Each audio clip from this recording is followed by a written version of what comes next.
2-0. Campos grounds it sharply to the right side, but it is fielded and thrown on to first by Caulfield. That's out number 1 here in the bottom of the 6th. That ball was struck well. Tough luck there for Ryan Campos. Yeah, I mean, that was exactly the spot you want to take. Sat fastball the entire way and did a good job executing it. Now, if I'm Chip Hale, I mean, I'm walking Keishel here. I put up the 4 and you walk him, or you just pitch around him and not give him the pride of getting intentionally walked, because Luke Keishel's the reason why you're losing right now single-handedly. I mean, he's taking over this game on the offensive side. Absolutely single-handedly. Is Nichols' first pitch is a fastball just below the zone at 1-0. Luke Keishel has homered in both of his at-bats. First one a 2-run shot in the first, and then a 3-run shot back in the third as he grounds the ball foul sharply down the third base line. So the count's now 1-1, was ahead of that curveball. Those 5 runs batted in. It's a career high through 2 at-bats, as we're just in the 6th inning for Luke Keishel. The transfer from the University of San Francisco has really settled in nicely in that cleanup spot for the Sun Devil lineup. As Nichols winds and delivers the 1-1, Keishel grounds it sharply down the third base line and is hauled in by Bullard. His throw is low and up the line, and it gets away. It's into the Sun Devil dugout, so Keishel will get second for free. Bullard rushed that throw. Didn't need to, as it was hit really hard. So Keishel's on base, that should be ruled an error, not a hit and an error. And that's what they ruled it there, and it's the right call, because Luke Keishel, I mean, he was hustling down that line. I do think a good throw beats him by probably 4 or 5 steps. But once again, though, that's kind of been something we haven't seen. Nichols attacking down on Keishel. He's left a couple pitches over the heart of the plate on both home runs. That time he attacks down the entire way. Keishel puts it on the ground, just defense on to make a play for him. That's got to be killer if you're Nichols from a mentality standpoint. Brings up Jacob Tobias, stands in from the left side as the first pitch to him misses high and away at 86 miles an hour. Nichols just didn't get on top of that changeup. Counts now 1-0, and Keishel's now 2 for 3. His 2 hits didn't get him on base, but the time he gets out, he's on base. That's baseball. Nichols set, looks back to Keishel at second. Keishel dancing a little bit, now delivers the 1-0, and it's in the dirt, but swung on and missed by Jacob Tobias. Count is now even at a ball and a strike. And right here, if Tobias, I'm sitting fastball the entire way. That's probably been Nichols' most hittable and most consistent pitch that Sun Devils have seen and driven off of as well. Tobias 0 for 2 tonight. Here comes the 1-1. Tobias grounds it softly foul down the first base line, so the count's now 1 ball and 2 strikes. He's 0 for 2, but drove the ball well out to center field back in the first inning when Mac Bingham made the jumping catch. And if you're Tobias, you got a 20-game on-base streak. It's on the line right now. Here in the 6th inning, you're not guaranteed another at-bat with the Sun Devils leading 5-3. 1 ball, 2 strikes. TJ Nichols is set. Looks back to Keishel, now delivers the 1-2. It's a fastball, and this is just outside. That one at 96 miles an hour, so even in the 6th inning, 95-96 from TJ Nichols, and the count's even at 2 balls and 2 strikes. It's a brave take, too. Very brave. Fastball outside corner. Didn't get the call, so 1 away still here in the bottom of the 6th. Nichols is set, looks to Keishel. Here's the 2-2. It's in the dirt. And a nice pick on the bounce by La Liberte. And the count's now full of 3 balls and 2 strikes. That one at 97. That was bad. That was literally my point, is that the velocity hasn't really been affected, which just shows you his effectiveness, because you're well into the 6th inning. You've given up 5 runs, and typically you think that, hey, your fastball's probably waning down. If you're a mid-90s guy, probably to the low 90s. Instead, there's been a couple pitches where it's gone up. Nichols gets a new ball after that one was in the dirt. He's set, ready to deliver the payoff pitch. Tobias lines it out to shallow center. That gets down for a base hit. Bingham will field it on a hop, and he'll throw it into second as Keishel races around third and scores for the Sun Devils. It's now 6-3. Jacob Tobias extends his on-base streak to 21 and extends the Sun Devil lead to 3. Yeah, and that's just a great piece of hitting there by Tobias. He really worked that at bat. He worked his pitch count, waited and sat on that fastball that kind of ended up being left over the middle of the plate there by Nichols. And just a solid piece of hitting. Just drives it straight back up the middle where it came from. Turn the lineup card over once again to New Contradas.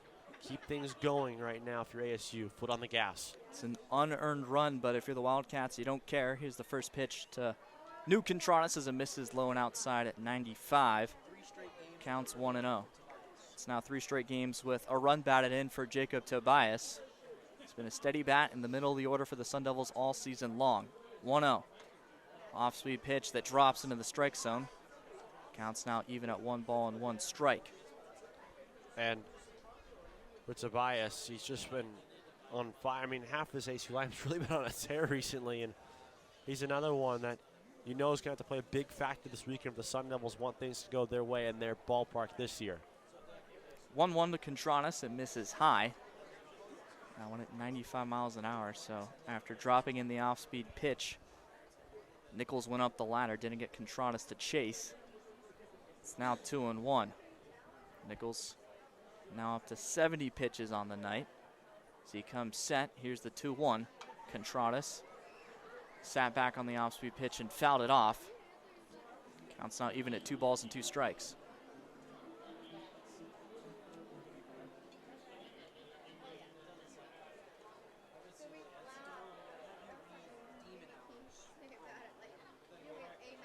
Wildcats playing straight up on New Contranas. And at first is Jacob Tobias with 1 away here in the bottom of the 6th. Here's the 2-2. Contranas fouls it straight back. Just got a piece of the 94-mile-an-hour fastball. I'm here with our player of the game in the Loggerheads 15-6 victory over the Jupiter Wave. Riley Carter hit a home run, also drove home 2 more runs on a double. 5 RBIs total on the day. I mean, Riley, been a little bit of a slow start to the CLPB. How good did it feel to break out in a big way today? It was awesome, man. I mean, really been working with it, working with the team, working with the guys. Been working at Cressy as well. You know, just kind of took a second to get rolling once we finally did. You know, I mean, the runs just kept coming too. It was a team effort. Once one bat got hot, we all got hot. So really stoked with the result today. Yeah, and the Loggerheads also didn't get off to a great start, but you guys have now won 3 straight games. I mean, how are you guys feeling in that dugout and as a team? We're all about energy. Talk some good talk. You know, and when one guy starts performing, it kind of flows with all of us. So we all start performing. So energy's up. We all feel great.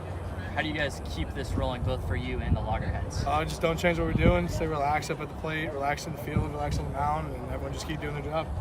There you go, Riley Carter. He's got a player spotlight coming out later today. You can make sure to check that out on the CLPB website. Fantastic day. Home run, a double, and 5 RBIs for the Loggerheads first baseman in their 15-6 win over the Jupiter Wave. Here at Max Marksoff, scoreless 5th inning representing the Wellington Bulls. How good to feel representing your squad for the scoreless inning out? It feels good. I've been waiting to get to this moment, and it feels good to represent myself and my team, knowing that I did my job out there, and hopefully I can keep doing my job at the plate as a hitter, and hopefully we can help the division win the game. Yeah, I mean, today's about how hard you guys have worked and, relishing the moment. I mean, how hard personally have you worked to get here to the All-Star game? I put every drop of sweat, every drop of blood into this game, and knowing that I compete at the highest level in the league, and personally myself helps me to get to play with these guys, and it feels awesome to be here. That's what it's all about. Hootie hoo, right? Yeah, hootie hoo. There you go, Max Martsoff, scoreless inning representing the Wellington Colts in the 5th. Hey, Max, congratulations. Keep up the good work. Thank you. It's now 15-6. Bit of a full court press, a zone, if you will, for the Sun Devils as Alonzo Gaffney is in on the floor for the first time tonight for ASU, as well as Jemiah Neal. Horned Frogs get it across with 22 on the clock. Now it's Mike Miles Jr. who drives left on Gaffney. Gaffney puts 2 hands on him, fouls him as Miles just played through the whistle and slammed it home. It won't count. Fouls on the floor. That's Gaffney's first, and that's probably not who the Sun Devils want on Mike Miles. No, not at all. It's just because Miles can just blow right by you in an instant. You need a guard on him the entire single time. And right there, they've already switched DJ Horn back on him. O'Bannon Jr. inbounds to Mike Miles. Now Mike Miles driving right. Passes left. 3-pointer attempt from the left wing is no good from Shahade Wells. And now the Sun Devils will bring it back across. It's Frankie Collins on the left wing. Frankie Collins backing down Micah Peavy. He passes it to Jemiah Neal. Collins has it. Doesn't take the screen from Warren Washington, who bounces the pass right into his chest, but he dropped it like a hot potato when it rolls out of bounds. That's a turnover for ASU. Still 15-6 with 14:43 left in the first. Can't happen if you're Warren Washington. That just cannot happen right there. You finally get a stop on the defensive end. Great opportunity to make this a 15-8 game and really give your team some momentum. And just can't handle the basketball.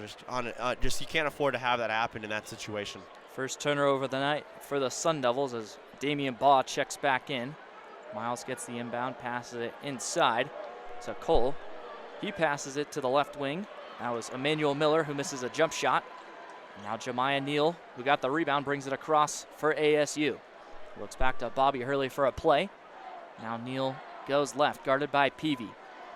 Neal passes it to Horn. DJ Horn driving right.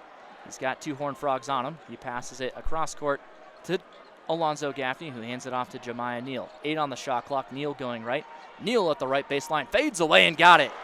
Nice shot from Jemiah Neal. Hit a career high 16 points against Nevada. It's now 15-8 with under 14 minutes. Ball brings it across, bounce pass to Miles. Miles picks up a screen, working on Frankie Collins. He passes it out. Micah Peavy 3 is off the mark to the left, and Warren Washington gets the rebound for the Sun Devils. Peavy, not a great three-point shooter, 27.3%, so the Sun Devils will let him take this. Horn has it, passes it to Collins, deep on the right wing. Collins gets it to Alonzo Gaffney on the right baseline. Gaffney fade away is good. Alonzo Gaffney said it when Desmond Cambridge Jr., who plays certainly more like Kobe Bryant, hit it, but Alonzo Gaffney faded towards the baseline and hit nothing but net, and it's now 15-10 with 13:15 to go. TCU brings it back across. It's now Jacoby Coles who has it in the post. He passes it out to Baugh. Baugh going left on the baseline, guarded by Horn. Damian Baugh still looking, 7 on the shot clock. Baugh drives right, passes it to Coles, who hits a bounce pass in over to Xavier Cook, who misses a jump shot from the right baseline. Now the Sun Devils have it going the other way. Frankie Collins picks up his dribble, passes it to Warren Washington up top, who resets and gives it to Jemiah Neal. 17 on the shot clock, 12:40 left in the first half. Nice run from the Sun Devils. 6-0 run, have made each of its last 3 field goals during the TCU scoring drought. Now 7 on the shot clock. Neal still has it, left wing, going to work on Miles. Neal, step back 3, got it! 9-0 run for the Sun Devils, who are all of a sudden on fire after the under-16 timeout. They're back within 2. Miles brings it across for the Horned Frogs, gives it to Peavy, who hands it off to Baugh. Baugh has it up top on the NCAA logo. Baugh drives in, bounce pass to Mike Miles, who's fouled by Warren Washington. Washington almost got a block there, and that'll send Mike Miles to the free throw line with 12:08, looking to extend the TCU lead. Yeah, right there. Just a great series offensively for Arizona State. But the big thing is their defensive rotations have thrown off. They got a couple of advantages on the defensive side of the basketball right now because of the way Bobby Hurley has switched, the way they're rotating has been perfect, which allowed TCU to get uncomfortable, put up uncomfortable shots at the other end. Arizona State. Jemiah Neal has been such a difference maker the last couple weeks of basketball for Arizona State. And once again, he's coming through when they need him to. Miles makes his first. He's up to 6 points. This broadcast of the NCAA Division I Men's Basketball Championship is authorized under broadcast rights granted by the NCAA through Westwood One. It is intended solely for the private, non-commercial use of our audience. Any reproduction, retransmission, or other use of this broadcast without the express written consent of the NCAA and Westwood One is strictly prohibited. Miles makes the second. He's now got 7. Hot start to him in his second NCAA tournament. He had 20 points in both of TCU's tournament games last year in San Diego. Sun Devils break the press. Luther Muhammad on the floor for the Sun Devils. He passes it back to Jemiah Neal. He hands it to Desmond Cambridge, who bounce passes it up top to Alonzo Gaffney. He gives it back to Jemiah Neal. Neal gets a screen. Now Neal passes it Desmond Cambridge, who tried to take a shot but didn't like the look he got, and threw a jump pass into Alonzo Gaffney, who puts it up and in. Gaffney's got 4. Back to a 2-point game, 17-15, now 11:30 to go. Miles bringing it up for TCU. Miles is fouled. Looks like it's going to be on Duke Brennan. That'll send us to the under-12 timeout. 5th team foul on the Sun Devils. With a nice showing there after the under-16 timeout. Trailing by 11, now down by 2. It's 17-15. Texas Christian University. We'll be right back from Ball Arena on the Varsity Network.